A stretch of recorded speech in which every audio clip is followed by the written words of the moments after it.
Right. Welcome everyone virtually to the second convening of the Reading and Diagnostic and Intervention Steering Committee, and welcome to all viewing from the meeting remotely. I'm Christy Biggerstaff, and I'm the Director of Early Literacy for the Kentucky Department of Education. And with me as the representatives of the Kentucky Department of Education's Office of Teaching and Learning is Chief Academic Officer Mickey Ray and Assistant Director of Early Literacy, Miss Ashley Hill. Before we begin, I do have a few announcements on conducting virtual meetings. This meeting must comply with the requirements of the Open Meetings Act. Accordingly, members of the steering committee must ensure their video is streaming and they have to be seen throughout the duration of the meeting. Members, please mute your microphone when not talking. However, all discussions must be broadcast to the public. Therefore, be sure your microphone is not on mute when you speak. Every time you speak during the meeting, please unmute your mic, state your name, and take a short pause, and this will give the software time to recognize you. For all items that require a vote, a roll call will be necessary to record the vote of each committee member, which at the time, the member should state his or her name, pause, and then state, "I vote yes," or "I vote no." A roll call will also be necessary at both the start of the meeting to document attendance, and again, once a motion has been approved to adjourn the meeting. And lastly, please silence or turn off any other electronic devices that may cause disruption to the sound feed. Now I'm going to turn it over to Sam Sams, the chair, for call to order. All right, at this time, we will have a roll call to document the attendance of those present at today's meeting. Names will be announced according to how they are listed in KRS 158.794. I will begin with the three non-voting members who serve on the committee by virtue of their position. When I call your name, I will also include the role in which you have been assigned as provided in statute. When your name and role have been called, please state your name for the record and announce present. To begin, I'm serving as the chair of this committee and elementary administrator representative, and will announce for the record that I, Sam Sams, am present. I will now call the names of the remaining members. As an appointee of the governor, you serve as a voting member of the committee. Christy Biggerstaff, Kentucky Department of Education Commissioner Designee. Hi, Christy Biggerstaff is present. Amy Adkins, Primary Program Teacher. I, Amy Adkins, am present. Ashley Tackett, Primary Program Teacher.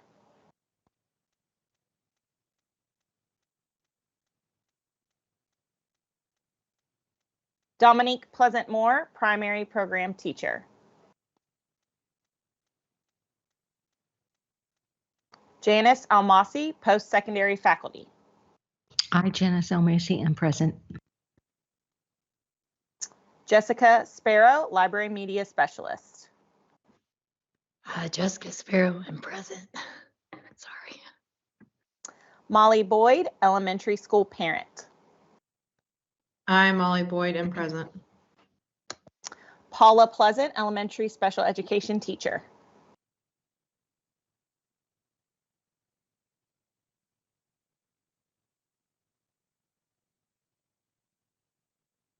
I see you're on here. Paula Pleasant, Elementary Special Education Teacher.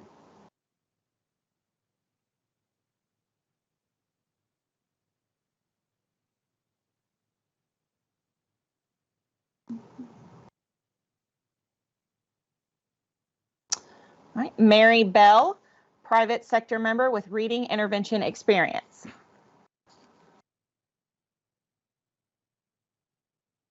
Dawn Sexton, elementary reading intervention teacher.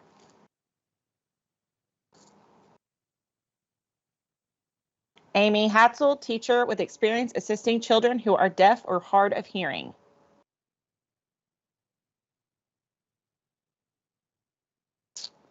All right, there are 3, 4, 1, 2, 3, 4, 5, 6. Is that what you guys have? Voting members present? With Paula not answering, I'm afraid we're going to have Is that 5? Mm-hmm. Yeah, I'm afraid we're going to have to go ahead and skip. Oh, wait, she's trying to come back in. Let's give her just a second to see. Paula, can you hear us? Yes, I can hear you now. Can you hear me now? Yes. So Okay. now we're good to go. So sorry, it dropped on me. I am so sorry. No That's all problem. right. Paula, I'll say your name and your title, and then you'll just say present. Paula Pleasant, elementary special education teacher. Present. All right, that gives us 6 voting members. And therefore, we do have a quorum, and we may proceed to the next item, which is the approval of the agenda. All right, the agenda for the Reading, Diagnostic, and Intervention Steering Committee meeting was provided in a press release issued on Tuesday, December 5th. You will see that agenda has also been displayed for you on the screen. I'll give you a moment to review before I proceed with the roll call.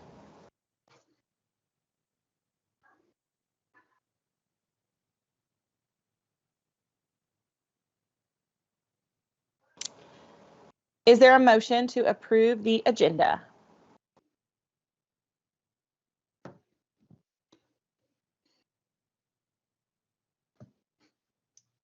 I, Amy Adkins, make a motion to approve. Thank you. Is there a second? I'm Molly Boyd, second. Great. Is there any further discussion before proceeding to a roll call for voting members? As before, at this time, the member should state his or her name, pause, and then state, I vote yes, I vote no. Amy Adkins. Amy Adkins, I vote yes. Ashley Tackett.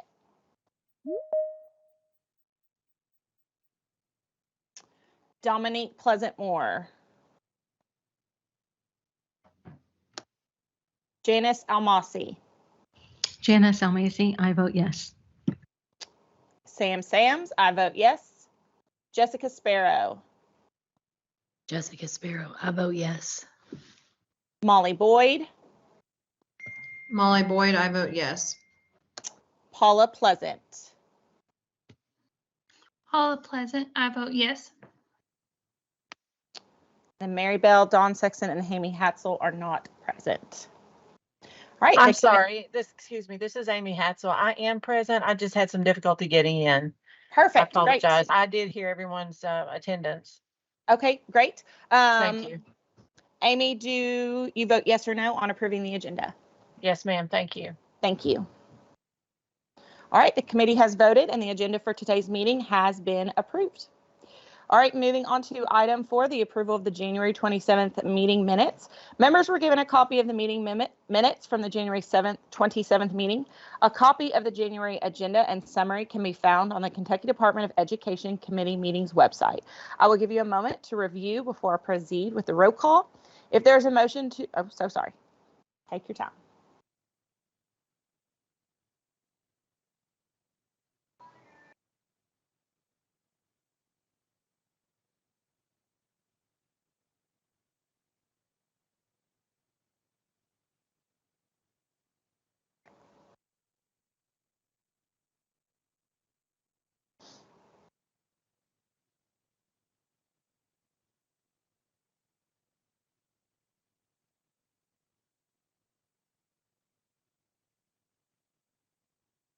Is there a motion to approve the minutes?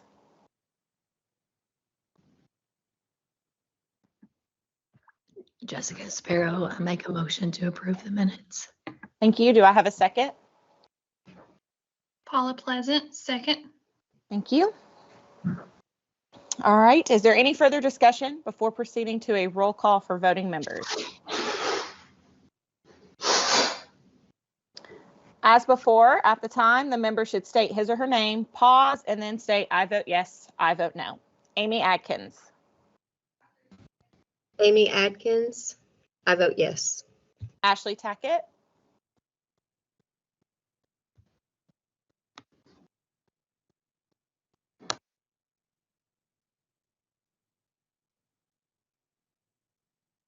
Is Ashley Tackett? I think she's absent. Let's see. Janice Almasi. Janice Almasi, I vote yes. Sam Sams, I vote yes. Jessica Sparrow. Jessica Sparrow, I vote yes. Molly Boyd, Molly Boyd, I vote yes. Paula Pleasant, Paula Pleasant, I vote yes. Amy Hatzel. Amy Hatzel, I vote yes. All right, moving on to vice chair election. Before our next agenda item, we will proceed with a vote to elect the committee vice chair, as our previous vice chair has changed roles. The vice chair must be a voting member. Is there a person who would like to volunteer to act as vice chair, or is there a member you would like to recommend for the role?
Just want to speak up and say that Sam's has done a fabulous job of leading this as the chair, and as the vice chair, you would support Sam in helping her with the committee meeting agenda and the approval of minutes and that kind of thing. Sam, you could probably speak to it better than I can, but it hasn't been too much of a heavy lift on your end, correct? No, not at all. You all are great at communicating before the meetings, and we're getting a lot of information before it happens. So I do think it's a low lift, but a great opportunity. Ms. Hatzel? I would like to nominate Paula Pleasant for that position. I've worked with her in other capacities and feel like she would make a wonderful addition to that team in that role. Great. Does Paula have to accept that nomination? Ms. Paula, would you be willing to serve as vice chair? Sure, if no one else will, I will. Great. Thank you. All right. Do I have a motion for Paula Pleasant to serve as vice chair? So moved. Amy Hatzel. Thank you. Do I have a second? Amy Adkins, I second. All right. Is there any further discussion before proceeding to a roll call? All right. As before, please state your name, pause, and then state I vote yes, I vote no. Amy Adkins. Amy Adkins, I vote yes. Ashley Tackett. She's not here. Dominique, not here. Janice Almasi. Macy. Janice Almasi, I vote yes. Sam Sams, I vote yes. Jessica Sparrow. Jessica Sparrow, I vote yes. Molly Boyd. Molly Boyd, I vote yes. Paula Pleasant. May I abstain or do I have to vote? If I can abstain, then I'll vote yes. Paula Pleasant.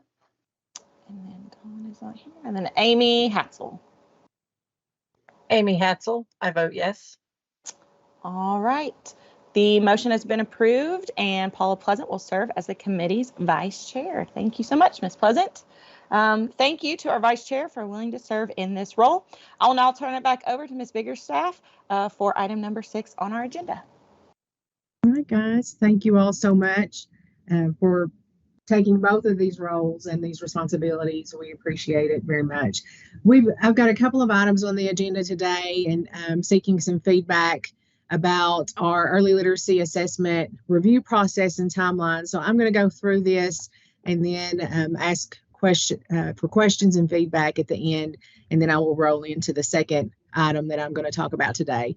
So we did open an early literacy review process this year, and it is our intention to consider assessments for the early literacy screeners and diagnostics annually to be included on the KDE approved list. Of course, that we are trying to identify valid and reliable universal screeners and diagnostics as required by KRS 158305.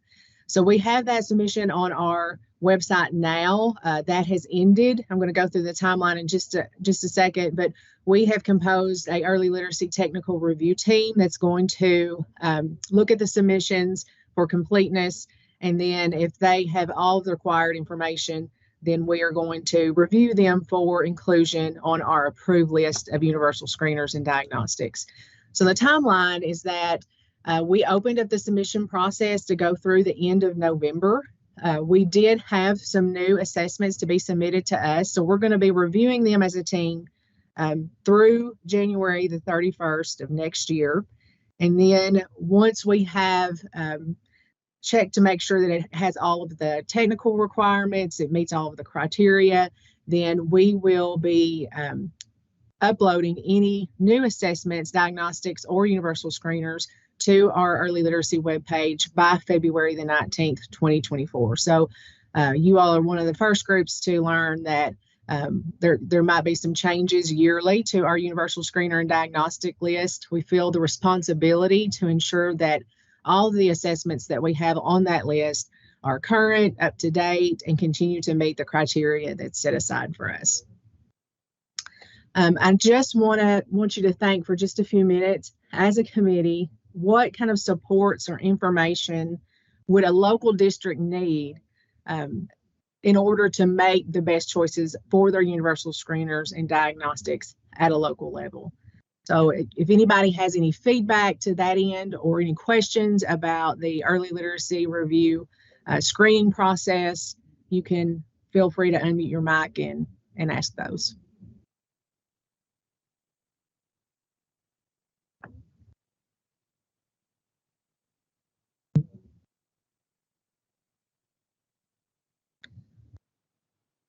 As you all are thinking, I am going to take you to the early literacy website. You'll have to give me just a second to pull that up. I want to show you what is available currently on our assessment page. As you can see, we have the selection criteria. Anybody can view that. And then we have the list of universal screeners, and we have a comparison chart that puts all of the universal screeners listed, approved universal screeners, and it gives different information as price point, how many times a year do you give the universal screener, what supports they have, if it's paper pencil, if it's online, and you can see all of that at a glance on this document, or we have them listed as a one-pager, and you can open up the one-pagers to see all of that information. And it is the same with our diagnostic assessments. We have a comparison chart with all of them, and then the one-pagers. So we will be reviewing those submissions and adding to that list as we get submissions that meet our criteria. Can anybody think of anything that might be helpful for local districts that could be included on that page, or information that could be included that may not be there? Or do you have any questions about the universal screeners or diagnostics? Did you say possibly that with the updates that some could be removed, like year to year? It could be, yes. Would that be like a notification that goes out to districts, or is districts just expected to just continue to look at that chart year to year? We would definitely put that in our early literacy newsletter and on our webpage. If they signed up for the early literacy newsletter, then we would absolutely put that out there, but districts do need to check back. Do you think that could be like included with a list of items removed and like the year that they were removed on? Sure, and that's not likely to happen. Like a one removed is not likely to happen. It could. Mhm. It could absolutely happen, but it's not very likely to happen. But yes, that would absolutely be sent out to all districts in our early literacy newsletter. And I think Dr. Amasi, you have your hand raised. Yes, I don't have the website up on my screen right now, and it was a little small for me to Oh, see sorry. everything that's there. That's okay, but if you can just answer two questions. One is there information in the chart? And I'm trying to get there so I can see it myself. Mhm. Is there information on the chart that shares like the reliability and validity of those measures with districts? That's one. And the second is there information that shares like what constructs are measured in each of the different universal screeners? Yes, ma'am. So on our, and I'll go back there just so I can show everybody on our one pagers is where you're going to find, and I'm just going to pick one here and open that up. And you can see that it talks about the skills assessed, and then it talks about the 3 points, 3 data points, the classification accuracy, the validity, and the reliability. And then it gives you a link to all of their technical information there so you can look at it specifically. Perfect. Thank you so much. I appreciate it. That's perfect. Does anyone have anything else before I move on to? All right, I'm just going to roll into Read to Succeed resources now. I'm going to reshare my PowerPoint.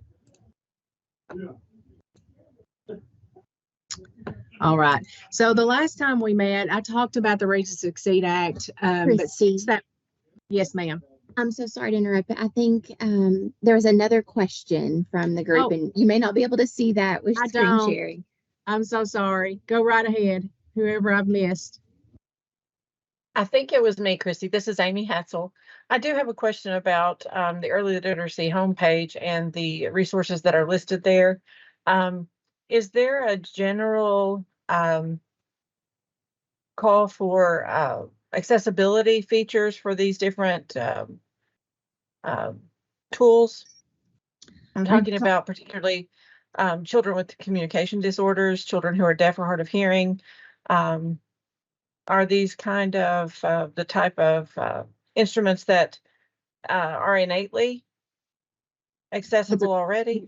That's a great question. So I've had several districts to reach out to me specifically about those, they have those type of learners in their classrooms or their schools, and they have that kind of question. And what I've had to do, there's not information directly on that one pager about specific accommodations that can be made. All of our vendors are willing to, they do have accommodations available. It just kind of varies by vendor. So I always put them in touch with that specific vendor at their school because, all of our schools have different assessments. So I always put them in touch so they can ask that question directly. But that is not on the one pager. But a good idea for going forward about listing some of the accommodations that could be made by those vendors. Yes, and if there's any information available about the reliability and the validity based on those various disability categories with those different instruments, that would be helpful too. Absolutely. Thank you, Amy. So sorry I missed you. I can't see anybody unless they move directly on the screen when I'm screen sharing. But thank you for that. Understood. Thank you. All right. Now I'm just making sure nobody else has their hand raised. All right, I'm going to go on to the Read to Succeed Act. So the last time we met, I talked to you about the different components of the Read to Succeed Act, but I wanted to come back to you now that we have several resources created to kind of go through those resources that we have created that are available for schools and districts to utilize. So, of course, the whole goal of the Read to Succeed Act is to support evidence-based early literacy instruction throughout our Commonwealth.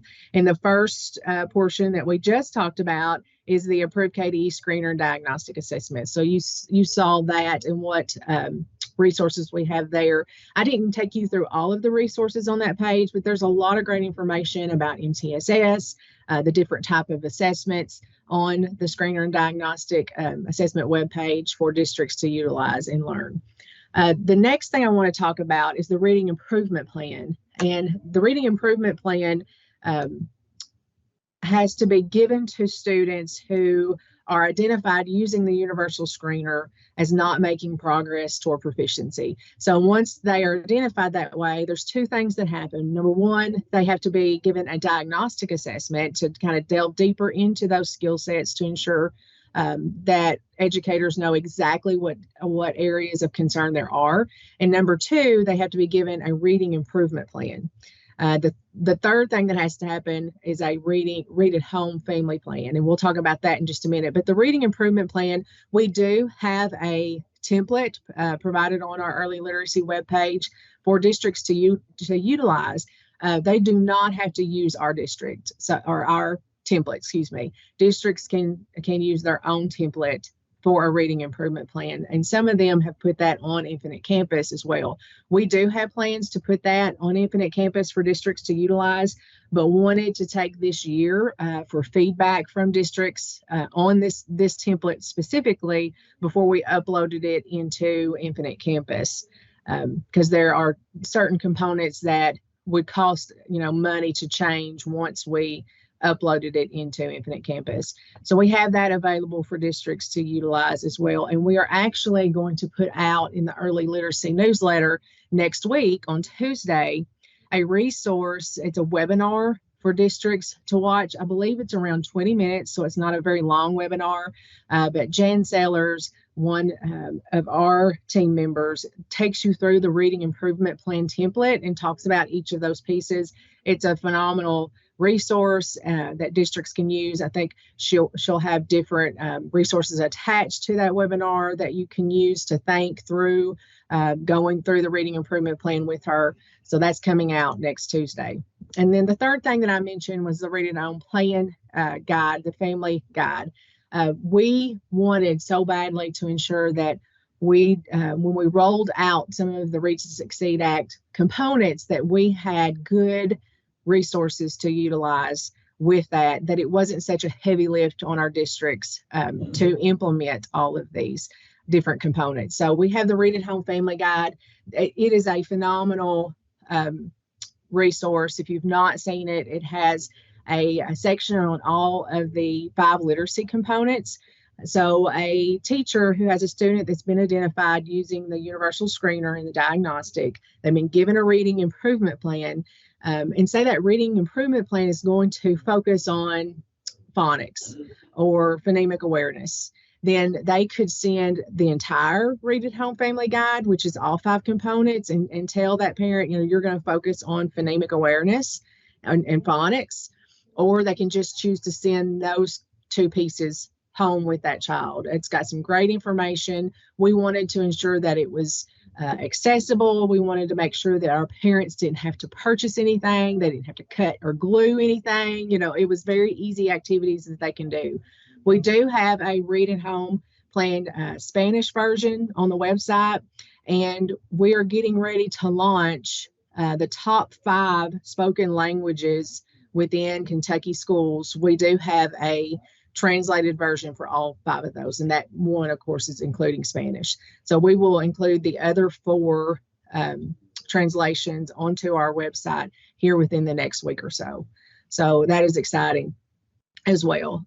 We also have a Read at Home guidance for educators, and that's kind of an administrator turned document that talks about high impact research-based family engagement best practices. We developed that in partnership with the Kentucky Collaborative for Families and Schools. So that is also on our website to utilize.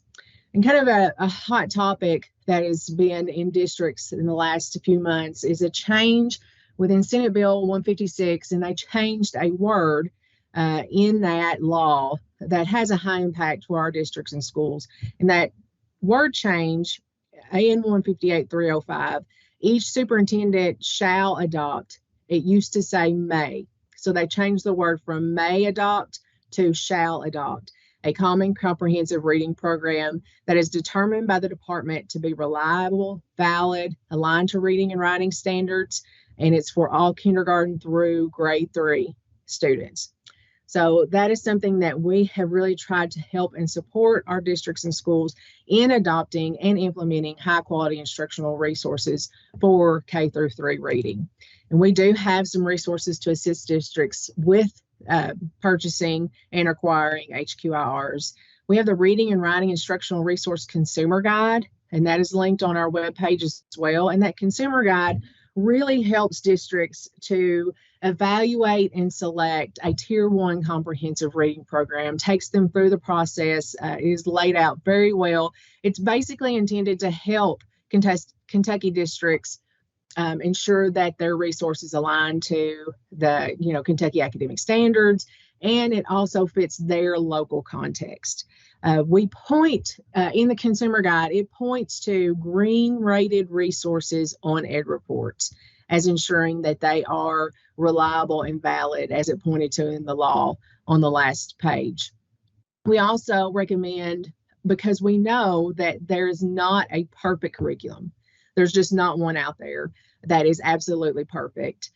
So we also recommend that districts consider an explicit, systematic, foundational skills supplement resource, along with a knowledge building curriculum for Tier 1 universal instruction. And we also name a couple on our website there that we recommend. But again, if they're green rated on Ed Reports, then they do meet the requirement in the law that they are a high quality instructional resource. So I went through most all of these during that presentation, but I did want to point you to, we are still offering letters, the language essentials for teachers of reading and spelling. We're in our second cohort of that work now, and we will offer another cohort next year, cohort 3. So we have over 4,000 educators in our letters training currently, and we hope to get many more. So that has been ongoing. We have a web page to develop for the Kentucky Reading Academies and the letters training if you would like to check it out. On our early literacy webpage, we also have some information about structured literacy. And then we have some other guidance documents specifically about Read to Succeed in Senate Bill 9. So I will stop there and ask the group if you have any questions.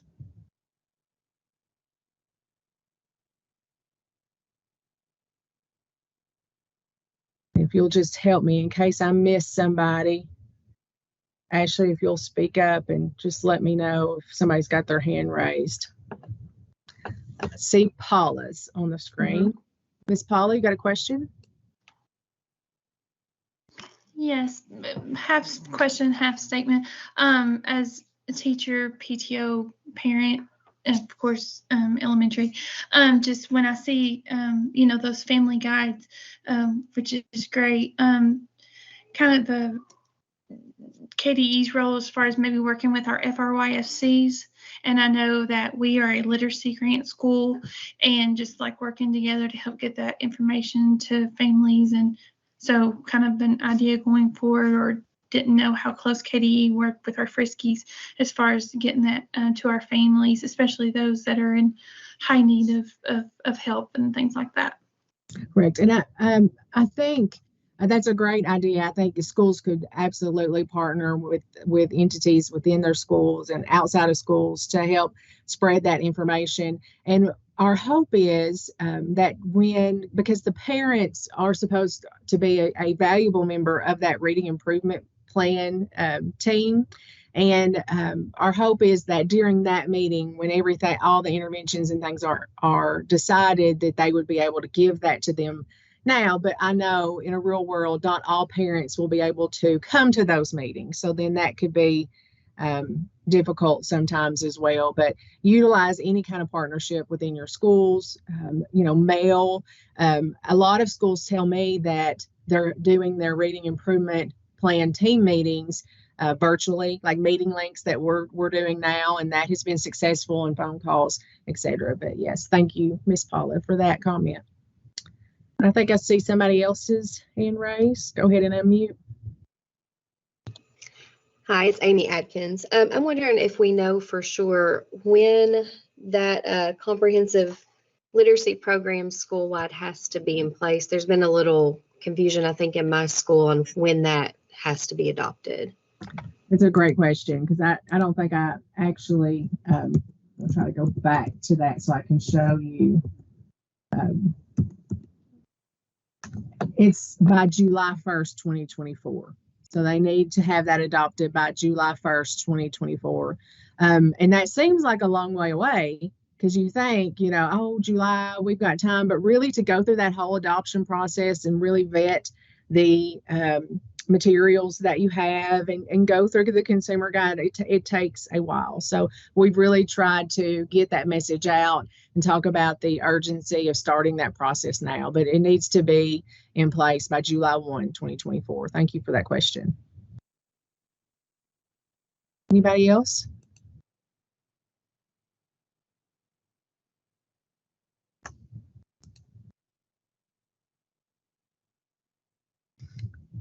Okay. Now we've got Miss Ashley Hill. She is new to this group. She is the Assistant Director of Early Literacy and pivotal in all of the things that we do in the Office of Teaching and Learning in the Division of Early Literacy. And she is going to give you an update about the literacy coaching model. So I will turn it over to you, Miss Ashley. Thank you, Christy. As Christy stated, my name is Ashley Hill, and I'm the Assistant Director of Early Literacy. And what I'm going to be talking to you about today is the literacy coaching model that was called for in the Read to Succeed Act. So this past spring and summer, Christy and myself were able to conduct interviews for some very important positions that are part of the coaching model. So we were able to hire 5 state regional literacy directors, SRLDs, and our SRLDs are overseeing teams of 4 to 6 coaches. And speaking of coaches, we were able to hire 25 coaches. Now, here's the great thing about the hires that were made. They are regionally located. We know our state is kind of an odd shape. It's really long, right? And then it has the peak at the top. So we had to make sure that we had folks situated in various regions around our state. So we kind of divided our state into 5 regions, and then we have placed coaches and regional directors into there. So while we're starting with 25, our goal is to hopefully expand this to reach about 80 coaches, because the more coaches we have, the more support we can offer with our partner schools. So next, I would like to introduce you to our regional literacy directors. So, excuse me, they're not here with us today, but we wanted to put some pictures here to show a face to a name. So who you are seeing first in the top left corner, that is Allison Gregory, and she and her team partner with the western region of our state with those schools, including the co-op areas of WKEC and then GREC. So that's Green River Educational Cooperative, and also with the Western Kentucky Cooperative. Moving over, Tara Griffith, who along with her coaches service partner schools in the greater Louisville area, including OVEC. Moving over, we have Miss Whitney Hamilton, and she is centrally located, and she and her team support partner schools in the CKEC, or Central Kentucky Cooperative, and also Southeast South Central Cooperative as well. Moving down to the next one, we have Marcia Ward, I think she's going to bring it back up for me. We have Marcia Ward, and she and her team are going to, that's okay. They're going to support us with the eastern part of the state, within the regions of KVEC, which is Kentucky Valley Educational Cooperative, and also Southeast, South Central as well. Some of our regions kind of overlap just because of the geography of the state. And finally, we have Amelia Powers. And Amelia Powers comes to us from Northern Kentucky, and she and her coaches are going to support partner schools in Northern Kentucky Educational Cooperative Area, and also KEDC, which is the Kentucky Educational Central Cooperative. So I want to tell you just a little bit about the role of these directors. They are available to districts. They can provide technical support around early literacy, including HQIR adoption, and the Read to Succeed Act components like the Reading Improvement Plan and the Read at Home Plan. So districts are encouraged to reach out to these folks because they are available to partner with you and to assist. So what you see on the screen now are some initiatives that are included within the statewide literacy coaching model. And I just want to speak to those really quickly. So our leadership team within the Division of Early Literacy, which includes Mickey Ray and Christy and myself, plus our directors and also our partners, we have been working on creating a literacy coaching handbook that we want our literacy coaches, not that we want them to, that they will use when they are placed into schools in the 24-25 school year. But also, we are going to make this resource, when it's complete, available to anyone in the state. So we will link this to our early literacy webpage probably in the spring. But the purpose is, if you are a school or a district that did not receive or did not need, so to speak, support from a literacy coach, then, and you want to expand maybe the literacy coaching program in your school or create one, you could use this resource as kind of the how and the what for a coaching model. All right, next we have the inaugural Read to Succeed conference, which we're calling Kentucky Reads to Succeed, and it's in June of 2024. It's going to be at the Central Bank Center in Lexington. And the conference is completely free to all public school K-12 administrators and teachers. There are going to be pathways for administrators, and then pathways for K-5 educators, and then also for our adolescent literacy folks, which is grades 6 through 12. The one-day conference features Emily Hanford as the keynote speaker. And we're going to have throughout the day around 40 breakout sessions that folks can choose from their tracks, or they can choose anything they want that they can go to learn a little bit more information. And then, as mentioned in our last slide, our team is dedicated to partnering with districts and schools to support them in the Read to Succeed initiatives, including that adoption of early literacy, HQIR, which must be in place, as Christy said, July 1, 2024. And then one of our directors, Allison Gregory, she's the one that's located in the western region of the state. She actually hosts a monthly Letters for Administrators support webinar, and we have approximately 300 admin on that any given month from around the state. It is a virtual chat, and they share resources with one another. They discuss tools from the Letters training, and they just really further their learning in that Letters realm together collectively. And then finally, we are so very excited to have an early literacy newsletter, which Christy has referenced multiple times, and then also our webpage, which she also referenced. These two places or two things, they really house information around the Read to Succeed Act. The newsletters are released periodically. Sometimes it's monthly, sometimes it's every 2 weeks. It just kind of depends. And then our webpage is accessed from the KDE website, and it has our archived newsletters, information about structured literacy, and tools and resources to support implementation.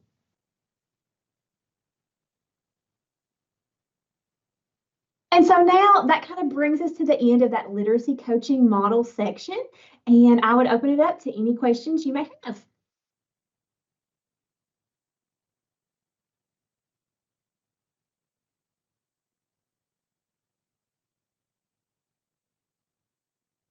Yes, Miss Janice Almasi. Yes.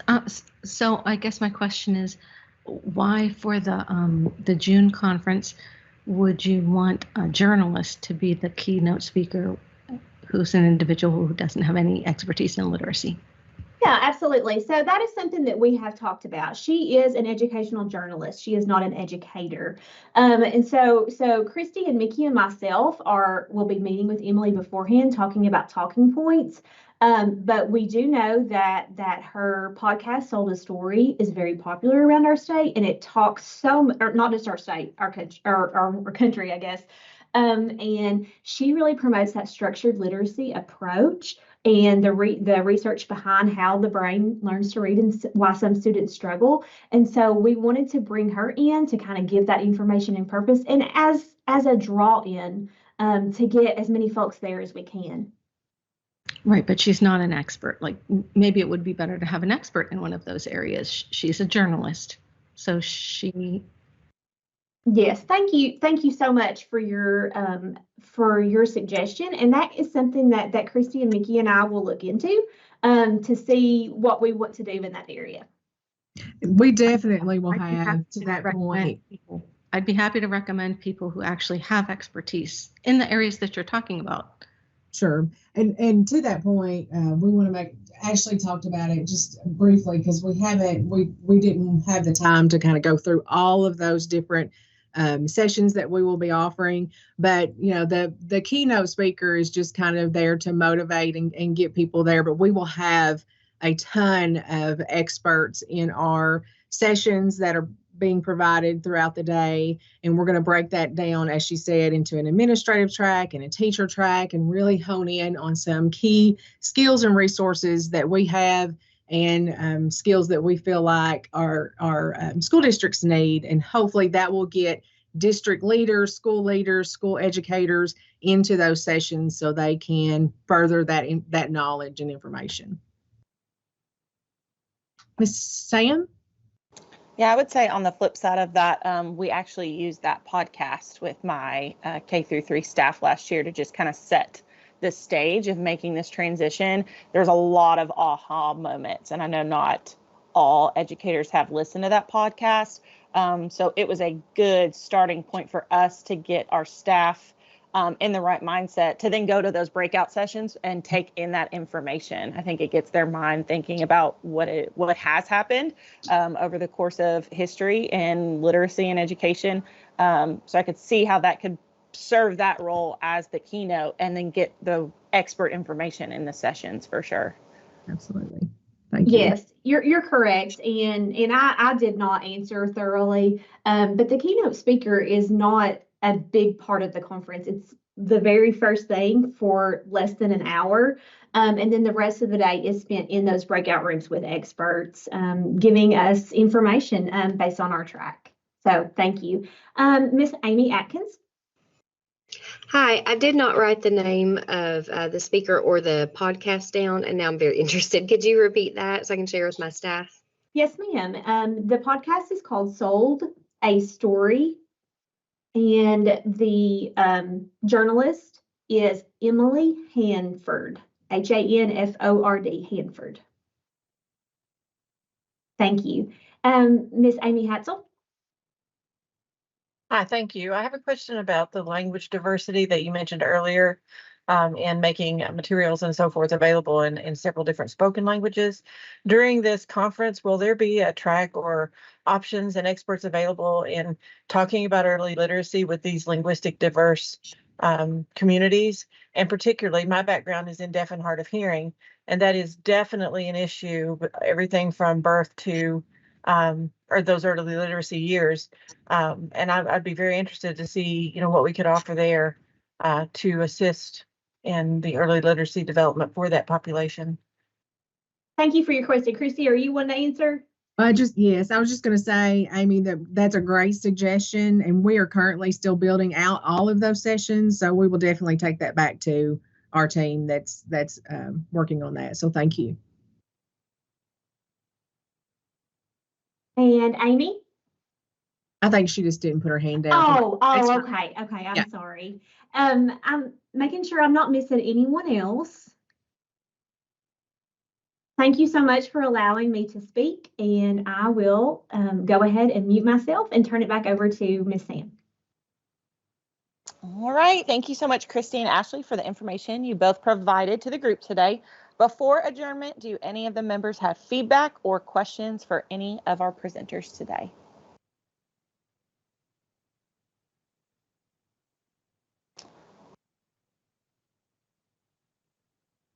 All right, there's also additional contact information available if anyone were to need any assistance. All right, item number 10 on our agenda is adjournment. So thank you so much to the committee for attending. At this time, I do need a motion to adjourn the meeting. Do I have a motion for adjournment? This is Amy Hatzel, so moved. Thank you so much. Second?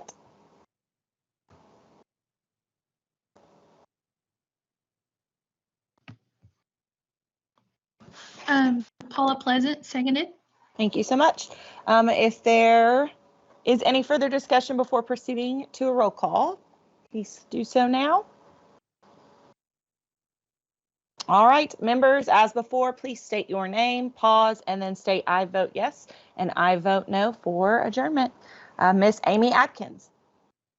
Amy Adkins, I vote yes. Thank you. Janice Almacy. Janice Elmacy, I vote yes. Sam Sams, I vote yes. Jessica Sparrow. Jessica Sparrow, I vote yes. Molly Boyd. Molly Boyd, I vote yes. Paula Pleasant. Paula Pleasant, I vote yes. Amy Hatzel. Amy Hatzel, I vote yes. Thank you all so much. That is the end of our meeting. I hope you all have a wonderful afternoon and a great weekend.